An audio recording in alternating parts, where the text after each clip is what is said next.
Família, Bitcoin chegou a bater 65 mil dólares no dia de hoje. Eu acredito que muita gente já esperava esses patamares de preço. Mas, ao mesmo tempo, quem imaginava que isso fosse acontecer tão rapidamente? Agora, em fevereiro. Parece que foi anteontem que a gente estava brigando nos 90, ontem a gente estava na base dos 80 e, repentinamente, né, a gente passou um dia em 75 mil dólares e, imediatamente, a gente já está em 66 mil dólares. Então, vamos falar sobre esse movimento, o que está acontecendo, o que pode estar passando despercebido, que está trazendo toda essa pressão vendedora. A gente fala sobre isso. Já deixa o seu like, se inscreva aqui no canal se você não for inscrito, porque a gente tem vídeo todo dia e eu tenho certeza que se você ainda não conhece, você vai gostar. Então, já fica por aí, já deixou o seu like, vamos falar sobre queda. Para começar, vamos lembrar que desde o topo, desde 126 mil dólares, a gente está aproximadamente a menos 48% do valor desse topo. Bitcoin já corrigiu quase 50%. Então, é bom lembrar logo de início para a gente não ser ganancioso e vocês vão entender o que eu estou falando em relação à compra, para você que ainda vê o Bitcoin como uma oportunidade de longo prazo. Eu sei que tem muita gente frustrada, mas acredite você ou não, isso de anos em anos, isso acontece. É o nosso famoso bear market, ou melhor, a realização de lucro e muitas vezes de prejuízo dentro do mercado. Os 66 mil dólares ou preços abaixo de 70 mil dólares seriam factíveis, são coisas que a gente comentaria numa perspectiva de bear market, porque são valores que se correlacionam não somente com essa zona aqui de 2024, mas principalmente com o topo de 2021. E por que isso é tão importante? Porque no bear market de 2022, a zona que a gente navega no fundo desse inverno é exatamente uma zona correspondente ao topo de 2017. Não precisamente, né, porque o Bitcoin chegou a oscilar até 20 mil dólares e fechou em 19, mas é uma zona 4 mil dólares abaixo da máxima histórica do topo do ciclo anterior do Bitcoin. Então, quando a gente transporta essa relação para 2021 em termos de topo e projetando o fundo de 2026, a gente entenderia que provavelmente o Bitcoin visitaria zonas próximas do topo. Ora, estamos em 66 mil dólares e o topo foi fechamento, né? Foi exatamente desses valores, apesar da gente ter oscilado até 69. Então, tecnicamente falando, numa visão de longo prazo, para mim a gente já se encontra numa zona de Bitcoin barato.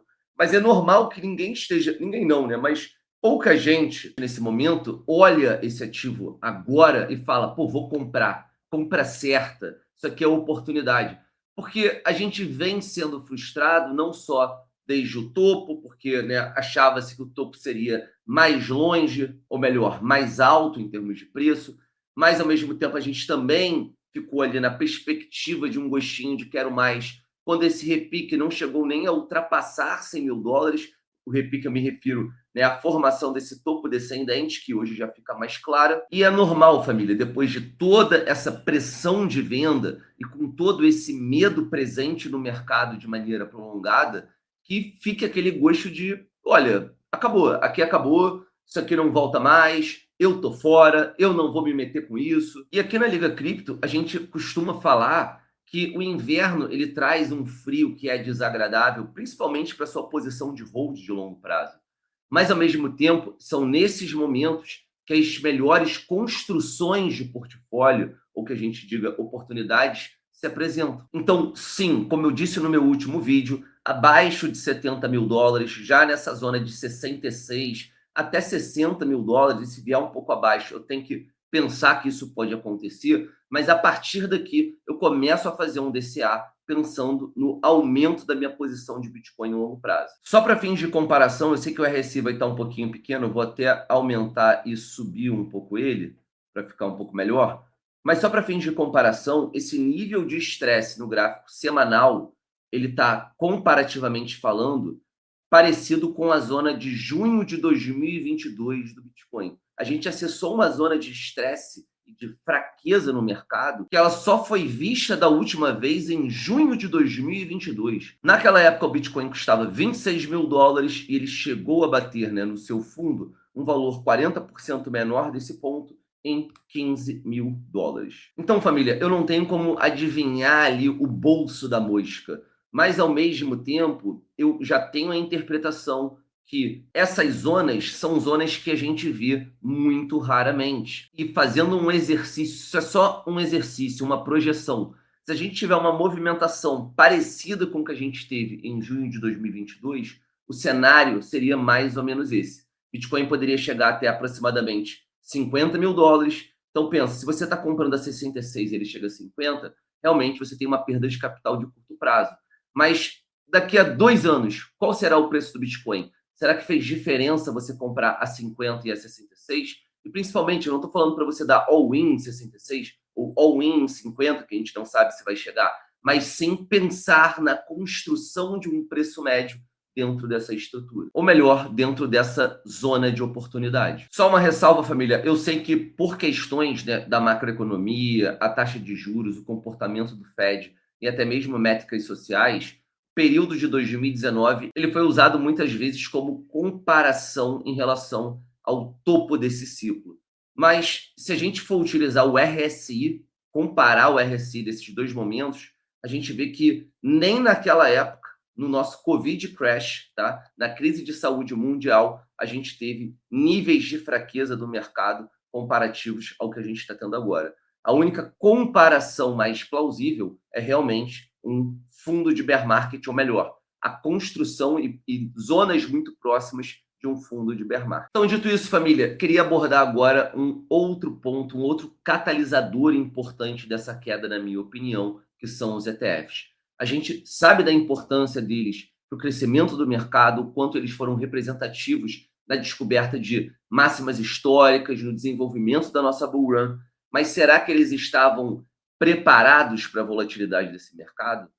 Porque quando a gente fala de ETF, existe um erro comum que é chamar de maneira generalizada ETFs como o institucional. E aqui o que nós temos são instituições que oferecem o produto ETF para investidores. Investidores americanos, que eventualmente podem ser igual a mim, igual a você, e que eventualmente podem estar entrando no seu primeiro ciclo do mercado de criptoativos, tomando um mais de 40% nas suas cabeças. É perceptível, olhando aqui o Farside Investors, que só em relação a ETF de Bitcoin, a gente está tendo uma debandada. A gente está vendo bilhões saindo do mercado. Mas será que eles estão saindo de posições sadias no lucro?